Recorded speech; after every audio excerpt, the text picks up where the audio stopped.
Hello everybody, welcome back to the channel where we talk about stuff. Don't forget to follow me on Twitter and on Facebook. There are links in the description below.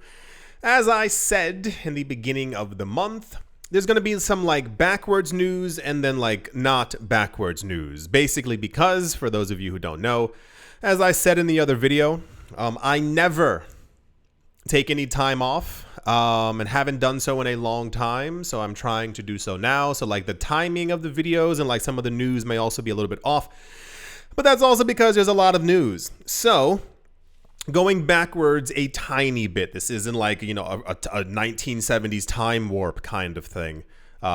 News about Microstrategy buying more Bitcoin. For those of you who somehow missed it, this is like a common thing that I'm saying every single video for quite a while now, and it's because there's so much news every single day.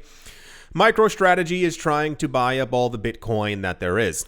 They're also secretly, publicly trying to majorly front run the US before the US starts buying Bitcoin.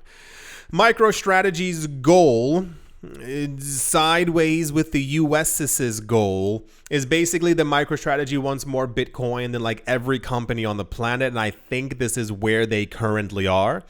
We used to hear about them quite frequently buying 2,000 Bitcoin, 7,000 Bitcoin, 8,000 Bitcoin, like that kind of thing.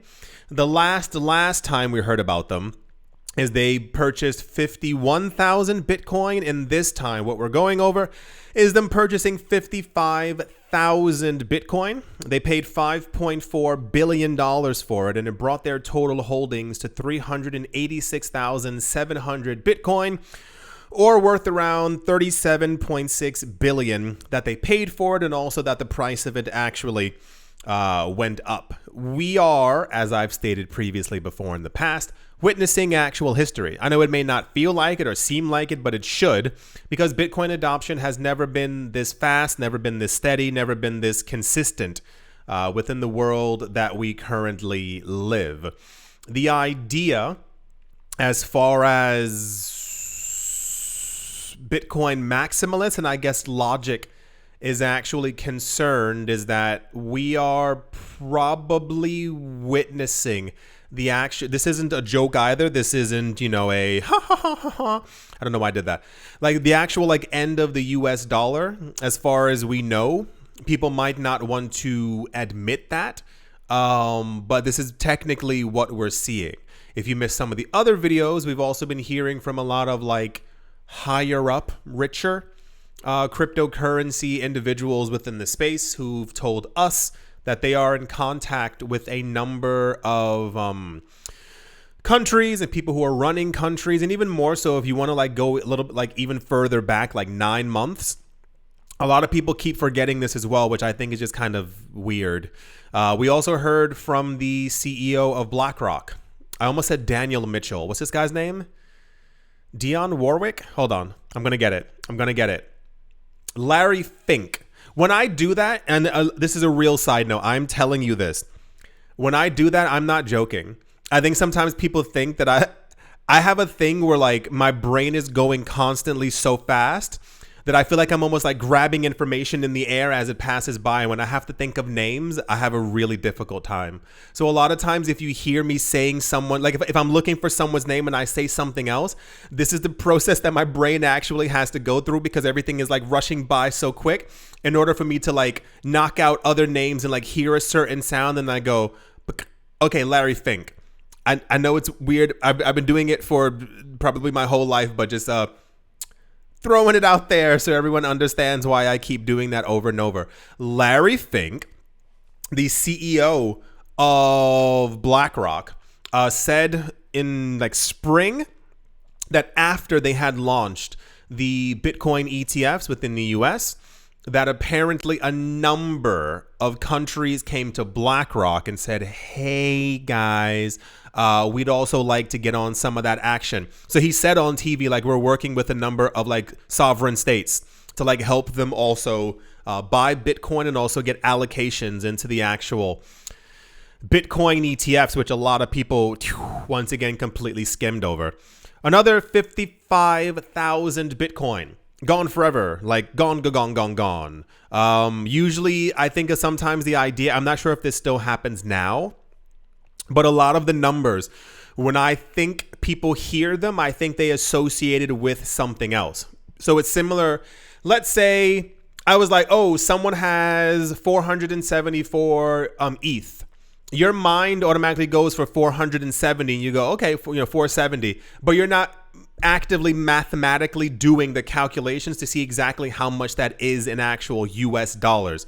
So I'm certain that it's actually this way. It's kind of like if someone says, hey, I own 38 properties.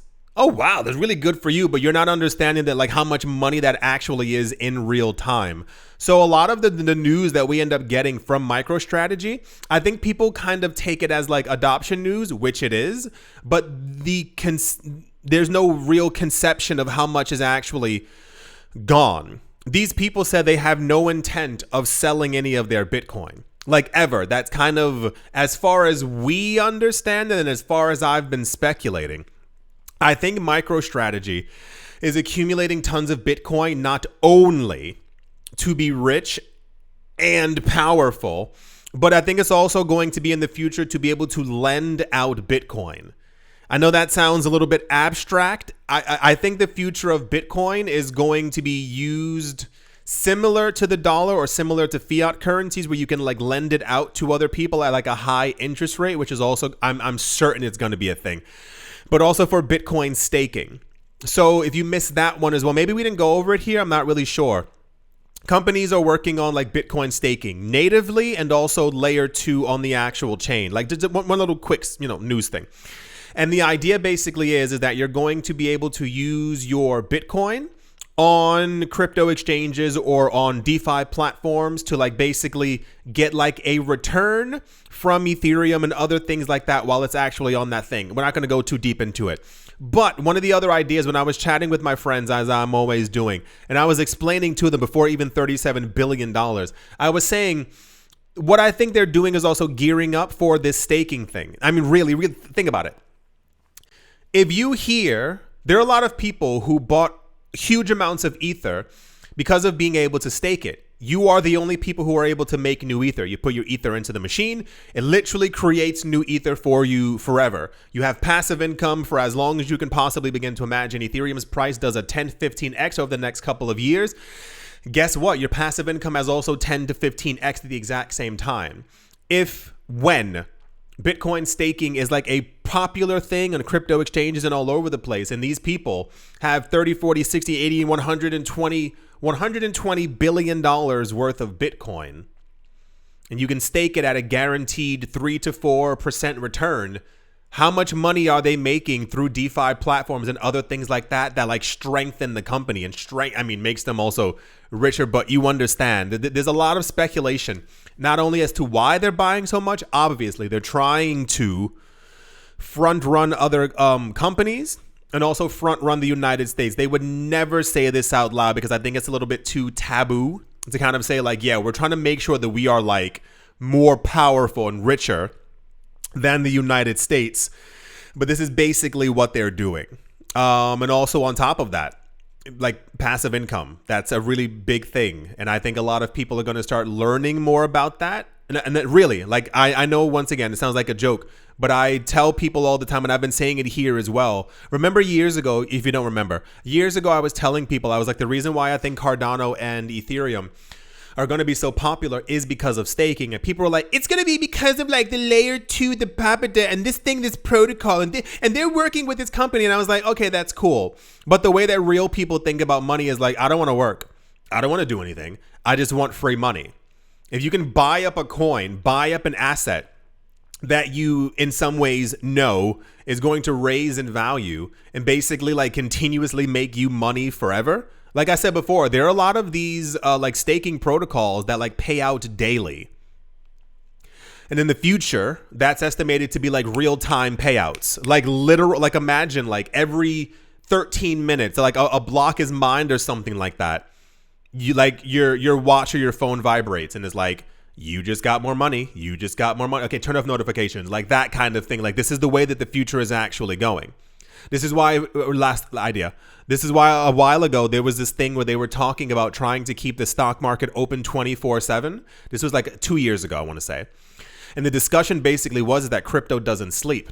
So they saw that crypto was becoming more popular because there is no market close. You can always buy, you can always sell, you can always trade, you can always go back and forth. It's the same exact thing when it comes to like staking coins. I personally, I want my money daily. I like the idea of getting it, every season. Sounds cool, but we're also not living in the 1920s anymore. So I kind of want my money a lot faster. And the idea of doing it weekly sounds great. But daily sounds even like I want to sleep and then wake up and see that I have like several, like $800, $900 for doing absolutely nothing. That's also one of the ideas as to why Microstrategy is doing this, and also like lending out Bitcoin. Because if you own all of it and other countries need it, you can lend it out to them. How much more powerful does Microstrategy then become? Anywho, yes, 386,700 Bitcoin. I would rant and rave as I've done before as far as how much that they have, and I desperately wish more normal people had any Bitcoin at this point, because you should never ever forget, it is impossible for every millionaire and billionaire to own a third of a Bitcoin now. Just keep that in mind. Every time that Microstrategy buys up 50-something thousand Bitcoin, and every time that we get news of how much Bitcoin the ETFs are buying and other countries and, all that stuff. I do hope that you've all enjoyed. I do hope that you all are having a great day, morning, afternoon, evening, wherever you are, wherever the heck you might be. I do hope it is absolutely fantastic. Thank you all once again for watching, listening, liking, commenting, and supporting. And I will most certainly be talking to you all soon. See you.